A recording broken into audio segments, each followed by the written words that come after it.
ዓለም የፈራው ጦርነት በተኩስ አቁም ስምምነት ሲገታ ጦርነቱን ጨርሶ ለማቆም ኢራን 10 ነጥቦችን በቅድመ ሁኔታነት አስቀምጣ ነው ድርድሩ የተጀመረው። አሜሪካ እነዚህን 10 ነጥቦች ከተቀበለች በኋላ ወደ ተኩስ አቁም ስምምነት ገብተዋል። ለመሆኑ እነዚህ 10 የኢራን ቅድመ ሁኔታዎች ምንድን ናቸው?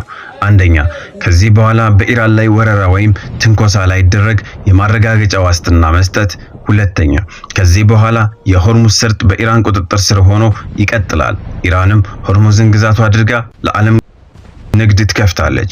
ሶስተኛ፣ ኢራን ዩራኒየም ወይም ኒውክሌር የማብላላት መብቷ እውቅና ይሰጠዋል። አራተኛ፣ በኢራን ላይ የተጣሉ የመጀመሪያና ሁለተኛ ደረጃ ማዕቀቦች ሁሉ ይነሳሉ። አምስተኛ፣ በኢራን የጸጥታው ጥበቃ ምክር ቤትና የዓለም አቀፉ ኒውክሌር ተቋም ውሳኔዎች ሁሉ ይነሳሉ። ስድስተኛ፣ ኢራን በጦርነቱ ለደረሰባት ኪሳራ ካሳ ይሰጣታል። ሰባተኛ፣ አሜሪካ በመካከለኛው ምስራቅ ያላትን ወታደራዊ ኃይል ታስወጣለች፣ የጦር ሰፈሮቿንም ትዘጋለች። ስምንተኛ፣ ሊባኖስን ጨምሮ በሁሉም የኢራን ሀገሮች ላይ የተከፈተው ጦርነት ይቆማል። ዘጠነኛ፣ የታገዱ የኢራን ሀብቶች እንዲለቀቁ።